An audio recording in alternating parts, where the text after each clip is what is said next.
साथियों, पिछले वीडियो में हमने चर्चा की थी कि क्यों ईश्वरीय ज्ञान का होना जरूरी है। अब चर्चा करते हैं कि ईश्वरीय ज्ञान में क्या क्या गुण होने चाहिए, किन किन कसौटियों पर ईश्वरीय ज्ञान को खरा उतरना चाहिए। नमस्ते साथियों, मैं यतीन्द्र आर्य सोसाइटी पर आपका स्वागत करता हूं। साथियों, अलग अलग मत पंथ मजहब अपने अपने पंथ की पुस्तक को ईश्वरीय पुस्तक डिवाइन बुक मानते हैं। कोई कुरान को खुदाई किताब मानता है तो कोई बाइबिल को, कोई गीता को मानता है तो कोई वेदों को, और अलग अलग बहुत सी पुस्तकों के बारे में उनके ईश्वरीय ज्ञान होने का दावा किया जाता है। तो इनमें से किस पुस्तक या नॉलेज को ईश्वरीय ज्ञान माना जाए? तो साथियों, सबसे पहले उस ज्ञान को जब सबसे पहले इंसान पैदा हुआ, मतलब जब सृष्टि के बिल्कुल शुरुआत में दिया हुआ होना चाहिए। भगवान का ज्ञान वही हो सकता है जो संसार की उत्पत्ति के साथ, सृष्टि की उत्पत्ति के शुरुआत में ही इंसान को मिल जाए।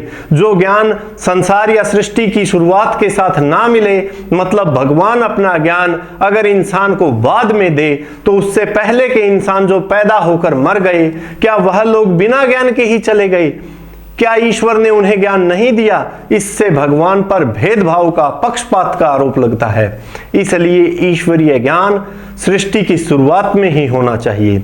दूसरा, डिवाइन नॉलेज की भाषा किसी देश की ना होकर अलौकिक होनी चाहिए, सुपरनेचुरल होनी चाहिए। यदि भगवान अपना ज्ञान किसी एक देश की भाषा में देता है तो भगवान उस देश की जनता को ज्यादा सहानुभूति से रखता है और दूसरों के साथ भेदभाव करता है। इसलिए ज्ञान की भाषा का अलौकिक, सुपरनेचुरल होना भी जरूरी है। भगवान की ज्ञान की पुस्तक में इतिहास की घटनाएं नहीं होनी चाहिए। डिवाइन नॉलेज में इतिहास होगा मतलब वह बुक सबसे पुरानी नहीं है, उससे पहले भी लोग थे जिनका इतिहास इस पुस्तक में लिखा हुआ है। इसलिए भगवान के ज्ञान में इतिहास, हिस्ट्री नहीं होनी चाहिए। उसमें ऐसी नॉलेज होनी चाहिए जिसमें कभी भी बदलाव या चेंज ना आता हो, जो ज्ञान कभी भी ना बदलता हो, सदा से एक सा रहता हो। ईश्वरीय ज्ञान में विज्ञान या साइंस के विरुद्ध भी कोई बात नहीं होनी चाहिए। अगर साइंस की कसौटी पर भगवान का ज्ञान होने का दावा करने वाली पुस्तक खरी ना उतरे तो दावा झूठा है, क्योंकि भगवान की दुनिया में चारों तरफ साइंस छुपा है। ये दुनिया, हमारा शरीर, एवरीथिंग जो भगवान ने बनाया है, सबके पीछे विज्ञान काम कर रहा है। Science is working in the everything that God has created. ईश्वरीय ज्ञान में ऐसी बातें नहीं होनी चाहिए जो आपस में ही विरोधी हों। एक जगह कुछ लिख दिया और दूसरी जगह बिल्कुल उसके उल्टा। इससे भगवान झूठा साबित होता है।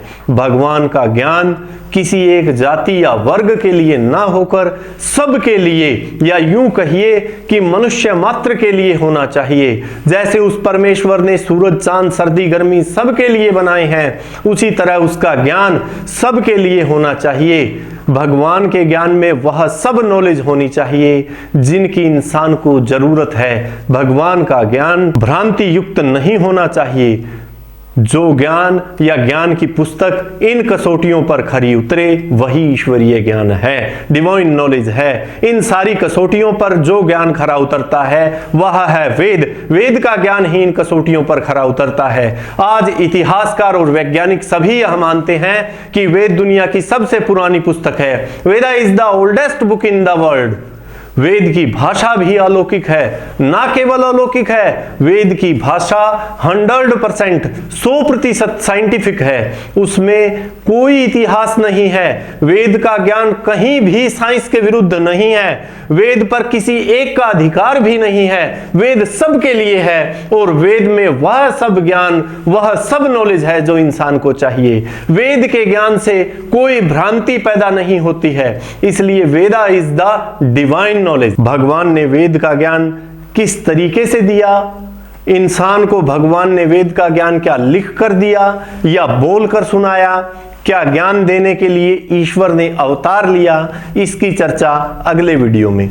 सबको नमस्ते।